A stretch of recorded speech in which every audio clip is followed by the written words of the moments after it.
My name is Olivia Torres. I'm 41 years old, and until recently, I thought I had a good grasp on the kind of person I was: quiet, responsible, fair.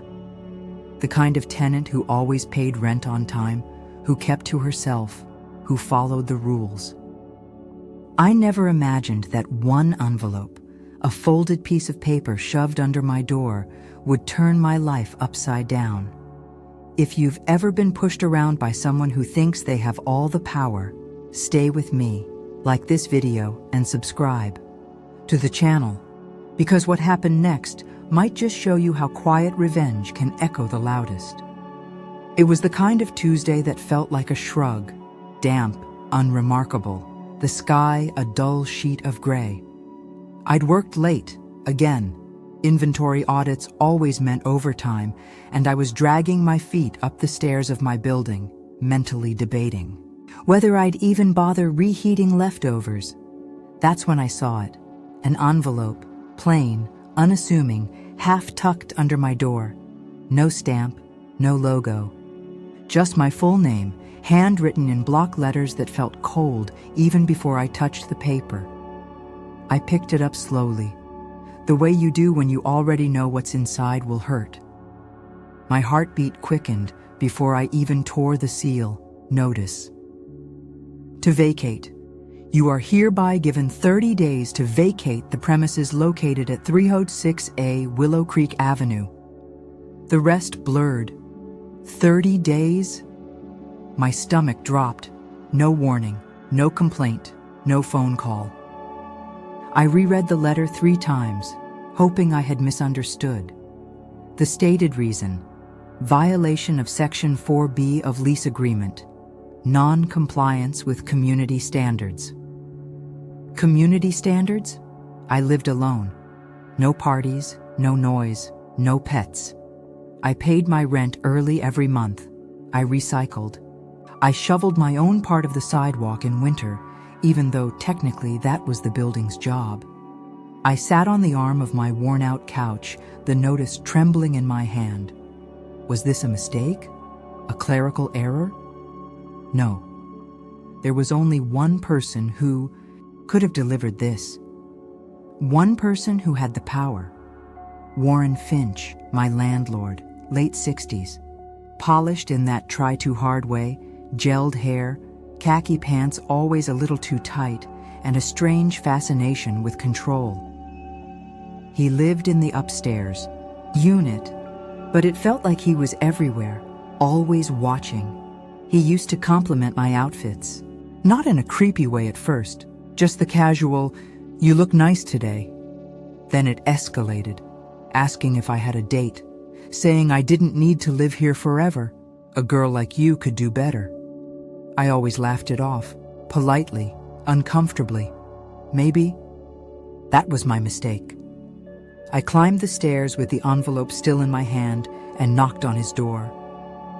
3 hard knocks. He opened like he'd been waiting. Mug in hand, white with bold black lettering. Landlord life. "Olivia," he said, too brightly. "Evening. Everything all right?" I held up the notice. "Is this some kind of joke?" He smiled. Not with his eyes. "No joke. Just time to, refresh the building's dynamic. Bring in some new energy. You've been here, what, 5 years now?" I think we both knew this wasn't forever. I felt heat rising in my chest. You can't just throw people out on a whim. He raised his eyebrows, sipped from his mug. "I assure you, Olivia, everything is within legal parameters. You'll find I'm well within my rights. It's all in the lease." I stepped back. "I'm not going anywhere until I talk to a lawyer." He shrugged. "You have every right to do that. But your 30 days started today." He closed the door slowly, deliberately. I stood there staring at the wood grain, my breath short and shallow.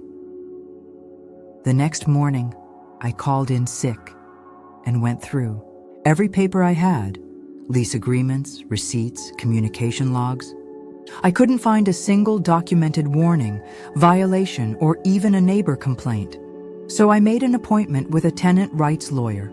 Her name was Carmen Liu, and she didn't smile much, but she was sharp.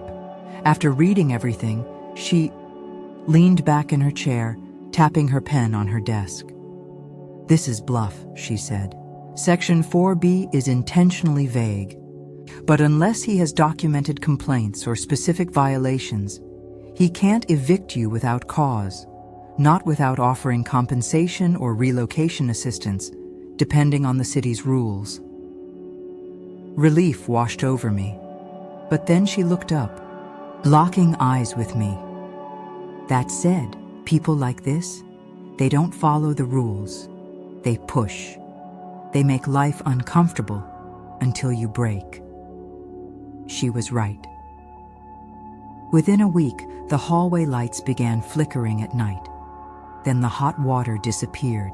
For 2 days, no notice. I left 3 voicemails on Warren's maintenance line. No response. One morning, I woke up to loud hammering. He was renovating the empty unit next door at 6 in the morning. Every day, even Sundays. He passed me in the hall once and said, "Bit noisy, I know. Sorry, just trying to improve the place for the new tenants." That word again, new.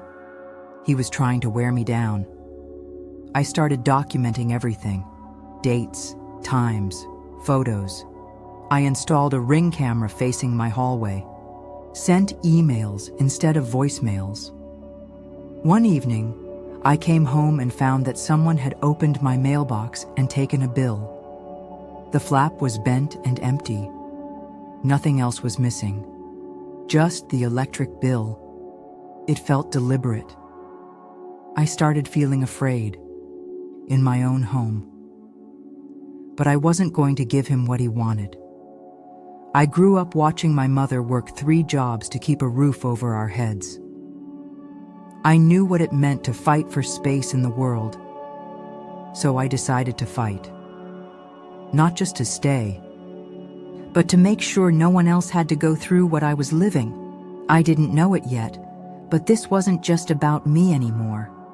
This was the start of something bigger, and Warren Finch had no idea who he was messing with.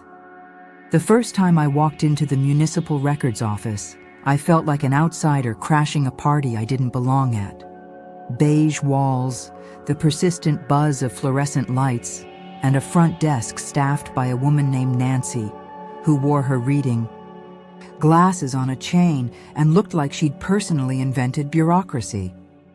"I'm looking for property records," I said, trying to sound confident. She blinked slowly. "Owner name?"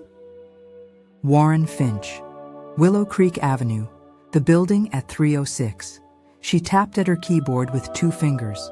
The printer made an angry noise and spat out 3 sheets. She slid them across the counter. "There you go. Happy digging." Back home, I laid out the papers on my dining table like they were pieces of a treasure map. But what I found didn't feel like treasure. Warren didn't own just my building. He owned 6 on the same street. All under a shell LLC called Finchwood Properties. And get this, the building I lived in, it wasn't even paid off. He was leveraged to the hilt, massive commercial loan, adjustable rate. Balloon payment due in 18 months. I read that line over and over. Balloon payment due in 18 months. So that was it. Warren wasn't renovating or refreshing the energy.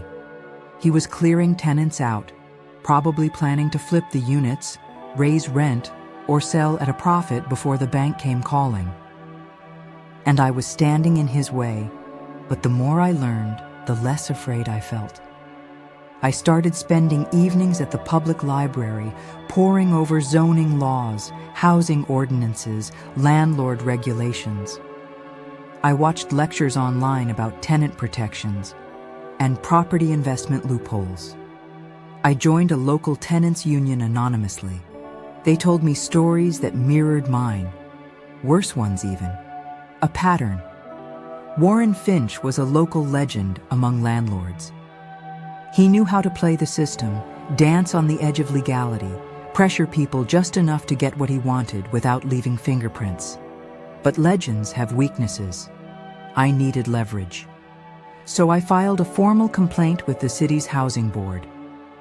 I included the notice, the lack of justification, the recorded violations of basic maintenance, cold water, safety hazards, harassment. 2 weeks later, an inspector showed up unannounced. Warren was furious. He caught me in the hallway that afternoon. His face blotchy red, mouth tight. "You think this'll help you?" he hissed. "You really want to go to war over this place?" I looked him straight in the eyes. "I'm not going to war, Warren. I'm just refusing to be bullied." He stepped closer. Too close. "You don't know how this works. People like me, we've got time. We've got money, you've got—" "What exactly?" I smiled. "More than you think." He laughed, low and mean. "You'll be out one way or another. Enjoy your little paperwork game." I didn't respond, just turned and walked back inside my unit. But that night, I stayed up and ran the numbers. Warren had owned 306 Willow Creek for 9 years. The area had gentrified in the last 5. Property value had tripled. But with his loan terms and the renovation costs I'd seen listed on permit filings, he was in trouble if he couldn't raise cash soon. I dug deeper, cross-referenced documents from the assessor's office, and that's when I found it. There was a lien on the building, small, quiet, but there. A contractor hadn't been paid, filed 6 months ago, still unresolved. If the lien holder forced collection, the building could go into default. I stared at the page. Then an idea began to form. Not just staying, not just resisting. Owning.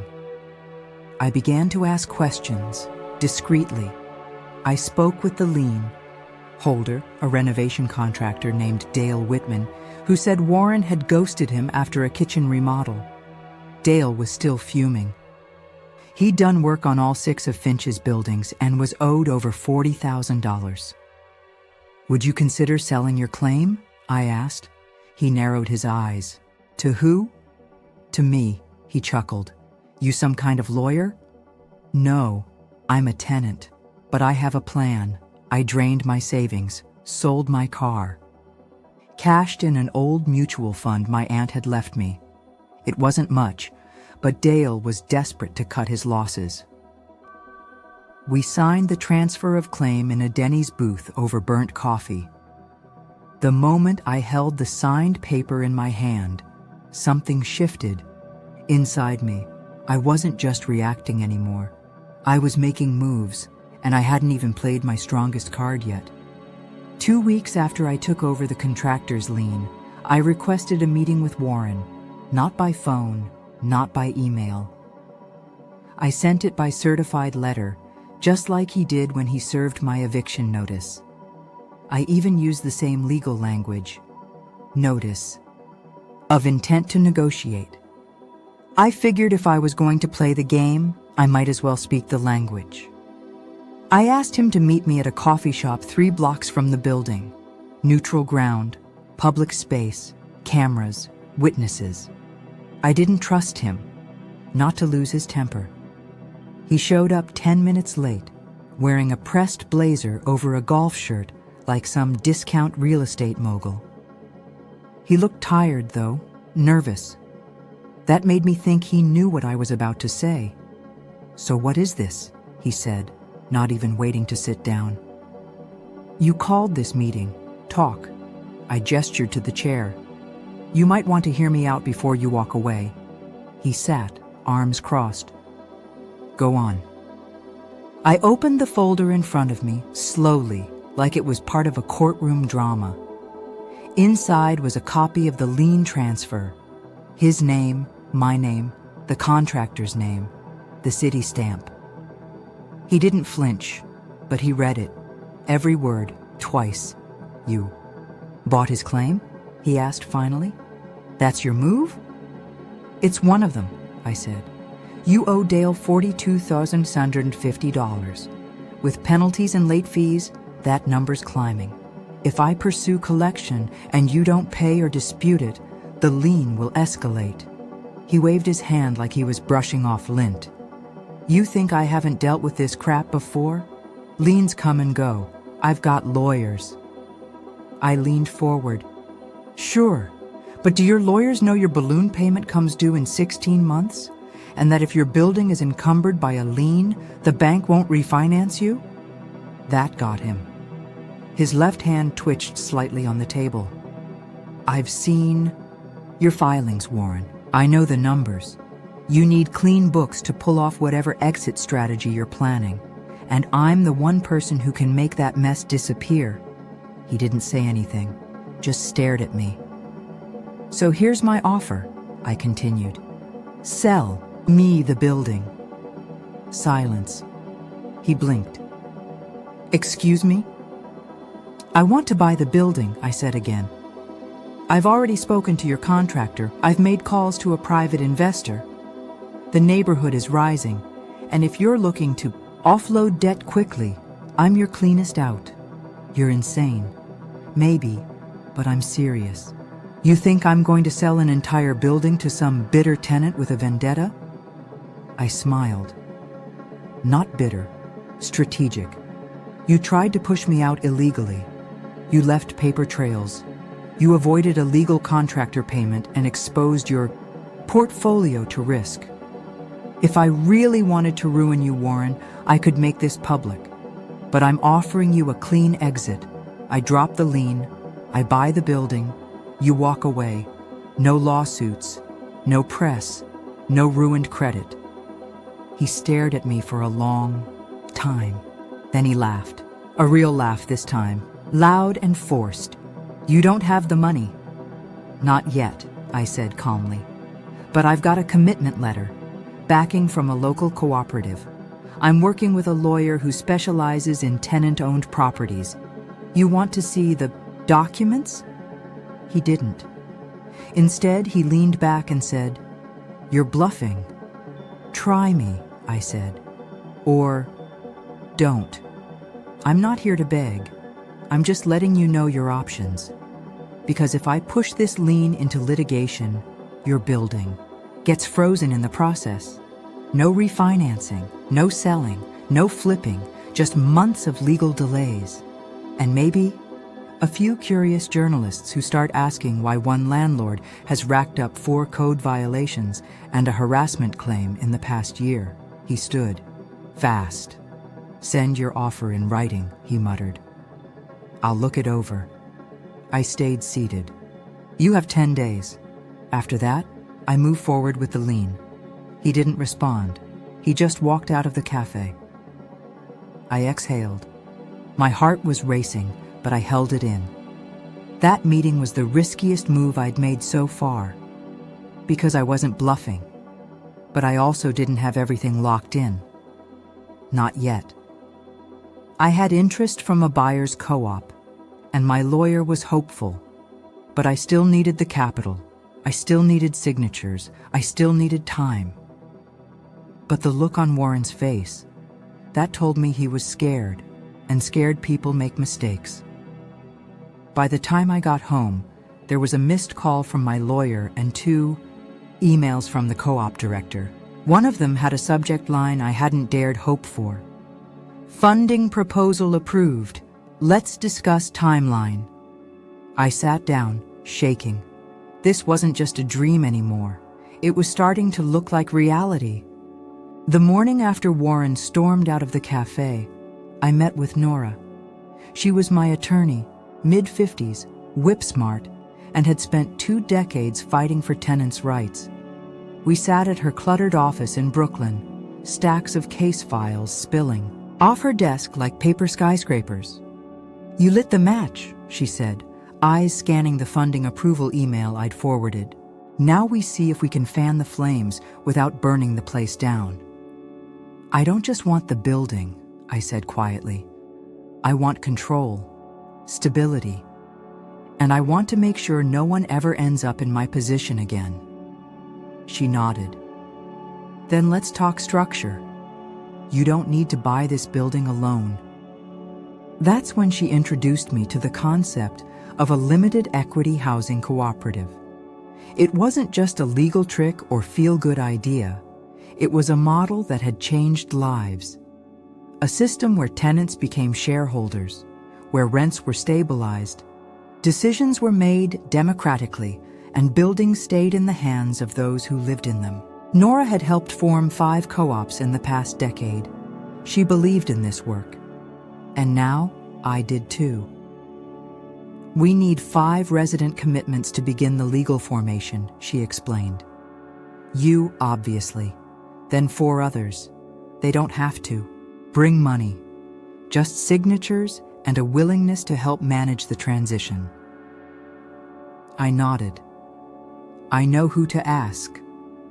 Over the next week, I knocked on doors, not as a desperate tenant, but as someone with a plan. I went to Miss Deirdre in 2A, who had lived there since 1976, to Miguel and Carla in 3F, parents of 2 who'd been scraping by since the pandemic, to Mr. Lewis in the basement unit, an ex-postman with sharp instincts and a soft voice, and finally, to Rashida, the single mom in 4B who worked night shifts and kept the building running more than Warren ever had. I told them everything. About the lien, the offer, the co-op structure, and most importantly, what it could mean for them. Not everyone was on board immediately. Trust had been broken too many times. But something changed when I showed them the financials, how the mortgage would be lower per month than their current rent, how the repairs would finally happen, how the eviction notices would stop. Miss Deirdre was the first to say yes. "About damn time someone fought back," she said. Miguel asked a dozen questions, then shook my hand. Rashida cried, 5 signatures, 5 families, 1 purpose. Back at Nora's office, we formalized the paperwork, filed it with the state, created a bank account. My private backer, one of Nora's longtime partners, wired the first tranche of funds to cover the down payment once Warren accepted. We were still short on total funding, but between the co-op board's application for a preservation loan and a local foundation's interest in stabilizing housing in our zip code, Nora was confident we'd close the gap. Warren, meanwhile, had gone, quiet. He hadn't responded to the formal offer we'd emailed and mailed, but we knew he'd received it. Nora had tracked the certified letter. Day 8 came. Then, day 9. On the 10th day, his lawyer called. "He's willing to consider the offer," the voice said, clipped and cold. "But not for the number you gave." I didn't answer immediately. Instead, I passed the phone to Nora. The negotiation was short, calculated, brutal. Warren wanted 15% more. Nora said 5% was the ceiling. They settled at 7.5%, but only if he handled closing costs and back taxes. 2 hours later, the revised agreement arrived in my inbox. Subject line: Revised Purchase Agreement, 145 Haven Street. I stared at it for a long time before opening it. My name was there, next to the words, Purchaser.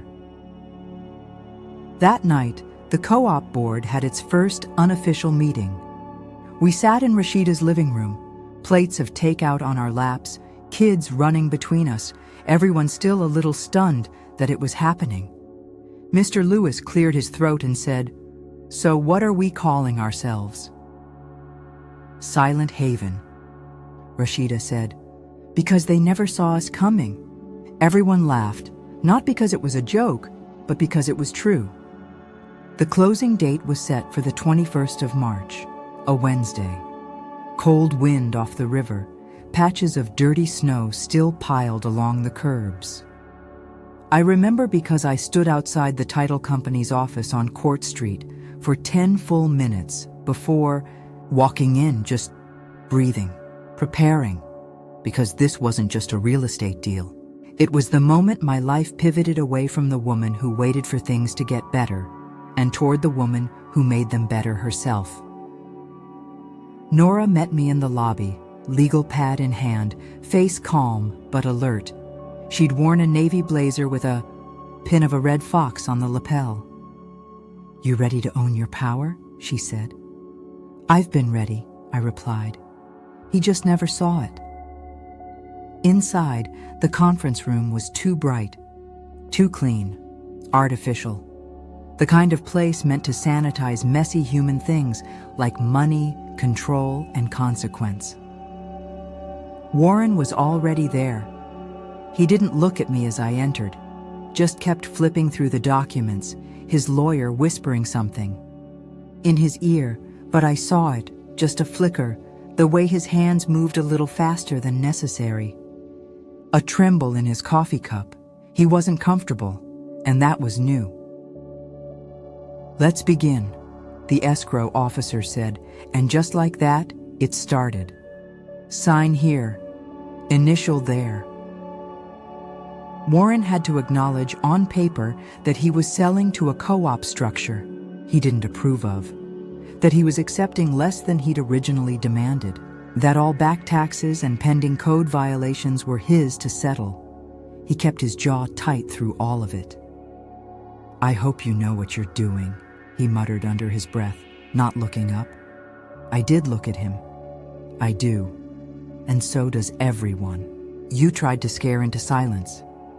He didn't answer, just signed the next page with a sharp, angry pen stroke. It took an hour, maybe a little more. The papers were passed, notarized, stamped, copied. And then, just like that, someone slid a folder in front of me. Inside was the deed transfer, our corporate charter, my co-op shareholder certificate, designating me as both tenant and governing member. I signed it. For a split second, no one said anything. Then Nora leaned back and said, "You're now the managing partner of Silent Haven Housing Cooperative."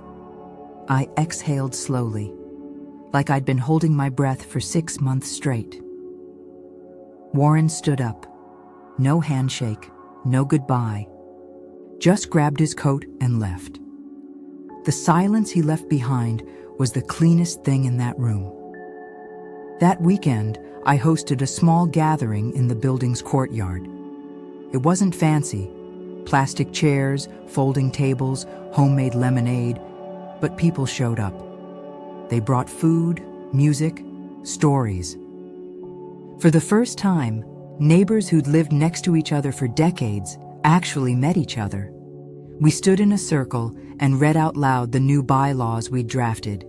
No arbitrary rent hikes, monthly meetings, a repair fund, 1 vote per unit, no exceptions. It wasn't perfect, it wasn't fast, but it was ours. I gave a short speech. I didn't plan it. Just spoke from that quiet place inside, the one Warren had tried to evict but couldn't reach. "I bought this building," I said, "but I didn't do it alone, and I'm not here to own it. I'm here to protect it, for all of us." Miguel raised his glass. "To Silent Haven." The cheer was loud, real, and somewhere in the distance, in whatever luxury condo Warren had crawled into, I hope he felt it.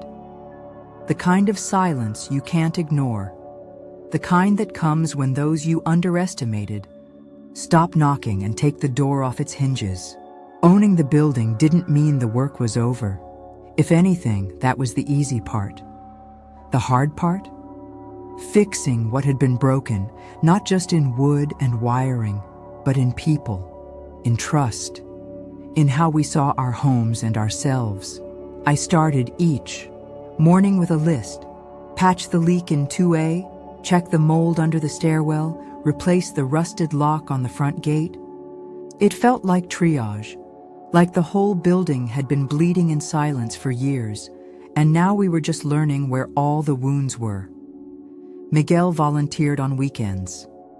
Denise brought her nephew, who had some plumbing experience. I hired a local contractor named Arjun, young, reliable, didn't talk down to anyone. He showed up early, stayed late, and sometimes stayed for dinner. He became part of our odd little family. Money was tight. We used the repair funds sparingly, voted on every expense, held bake sales and yard sales to raise cash. It felt small sometimes, humbling. But no one complained. Because now, when you swept the stairs, they stayed clean. Because now, when you reported a broken light, it got fixed. Because now, when someone saw you struggling with groceries, they didn't look away. 3 months after the closing, something unexpected happened.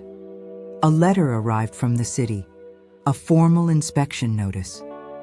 At first, I panicked.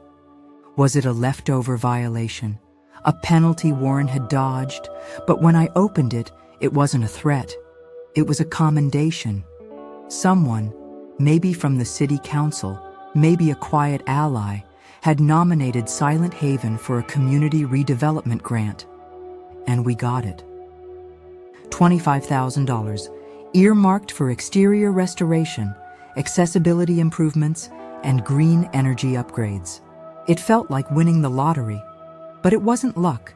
It was proof that what we were building mattered, that people noticed, and yet, for all the joy that brought, there was still a shadow. I'd started getting mail addressed to Warren. Legal mail, notices. One envelope had the name of a well-known tax attorney on it. I didn't open them. Of course not. But I knew. I knew he was drowning. The back taxes, the legal fees, the settlement he'd accepted to avoid a court fight. He was losing more than a building. He was losing his grip on the image he'd curated for years, and still, I felt nothing. No glee, no triumph, just peace.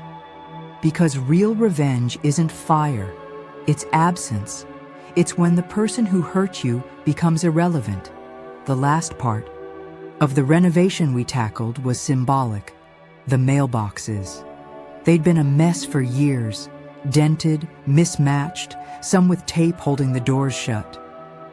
I ordered a new set, sleek, brass, numbered, one for every unit, and a new one at the bottom right, Silent Haven Management. I stood there after the install, staring at that label. It didn't feel like power. It felt like care. Later that week, an older woman knocked on my door, Mrs. Lanier from 3C, quiet type, always kept to herself. "I baked this," she said, holding out a tin of lemon bars. "Not for a meeting, not for a vote, just thank you for making this feel like home." Again, I took them. We didn't hug, just stood there a second too long. That meant more than any deed. And that's how it went. Month by month, repair by repair. Not perfect, but real. Until one day, I walked through the front gate, grocery bags in hand, and a teenage boy held it open for me. He smiled and said, "My grandma says you saved this place." I laughed. "No," I said. "We did." And in that moment, I knew this wasn't about evicting a landlord. It was about reclaiming a future. I was brushing crumbs off the kitchen counter when I heard it. 3 knocks, firm, familiar, the kind that made your shoulders stiffen before your brain caught up. I opened the door slowly. It was Warren. He looked smaller. Not physically, though he had lost weight, but diminished. His shirt was untucked, blazer wrinkled, the kind of wear a man collects when his calendar suddenly empties. "Can I come in?" I hesitated. Not because I was scared, but because I wasn't. "I think we're fine right here," I said. He nodded, as if he'd expected it. "Fair enough." He glanced around the hallway. Fresh paint, new carpet, the scent of citrus wood cleaner in the air. The space no longer carried his fingerprints. That had to sting. "I heard about the grant," he said. I said nothing. "I underestimated you." Still, I said nothing. I wasn't going to give him what he wanted. Acknowledgement, sympathy, anything. "You know," he went on, "this building never made me much money. People always think landlords get rich. But between taxes, maintenance, I cut him off. You didn't do maintenance, Warren. That's why we're standing here now." He pressed his lips together. "I suppose you think you won," I gave a soft laugh. "There was never a competition. You were just someone we had to survive." He shifted his weight, trying to find footing on a floor that no longer bent to him. "I'm losing the other properties," he said, not with bitterness, but with the hollow detachment of a man watching his empire burn from a distance. "That's not my concern," I said. "No, I guess it isn't." He stood in silence, then reached into his coat pocket and pulled out a ring of keys. I hadn't even realized he still had a set. He held them out. I didn't move. "I changed the locks the day after the sale." He smirked, just a flicker. "I figured, but still, they're yours." I took them, not out of sentiment, but to end it. It felt like closing a book that had sat open too long. He looked at me, really looked, and for a second I saw something like regret. But it wasn't for what he did. It was for what he lost. "I don't suppose you'd give me a reference," he said, half joking. I stared at him. "I'd tell them the truth." He nodded. That was answer enough. He turned, slow, and walked down the hallway. His footsteps echoed, but didn't linger. I shut the door behind him, locked it, then slid the bolt across for good measure. That night, the building felt still in a new way, peaceful, not anxious, settled, not stagnant. Neighbors cooked dinner with open windows. Laughter drifted up the stairwells. The door buzzed once, a delivery for Miguel. Life, uninterrupted. I sat on my couch, tea in hand, staring at those old keys. I dropped them in a drawer. Maybe someday I'd melt them down into something new. A wind chime, a sculpture, something that didn't open doors, but reminded us how to close them. A week later, we held a barbecue in the courtyard.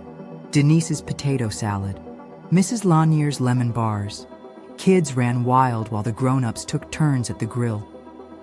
It wasn't fancy, but it was ours. I looked around at everyone. We weren't just tenants anymore.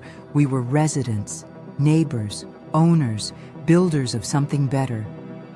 And when the music played and the lights flickered on at dusk, I closed my eyes and let it wash over me. This wasn't revenge, it was restoration, and it was enough.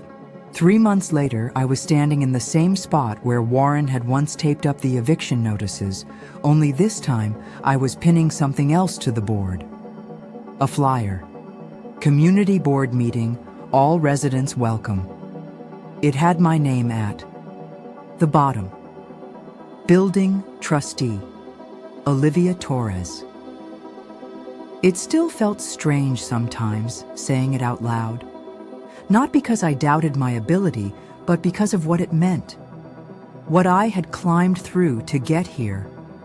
I wasn't just someone who paid rent anymore. I was someone who made decisions, who held the keys, in every sense of the word.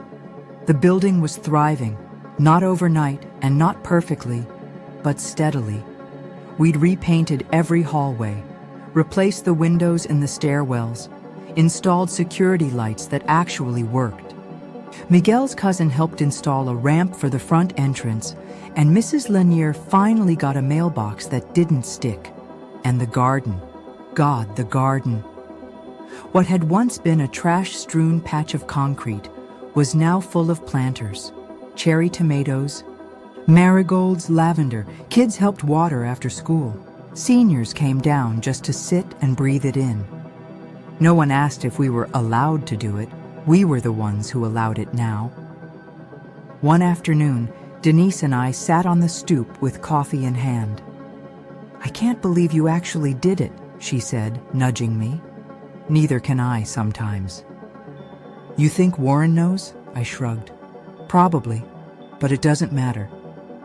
We sat in silence for a bit, watching as a new tenant, a single mom with 2 kids, moved in across the street.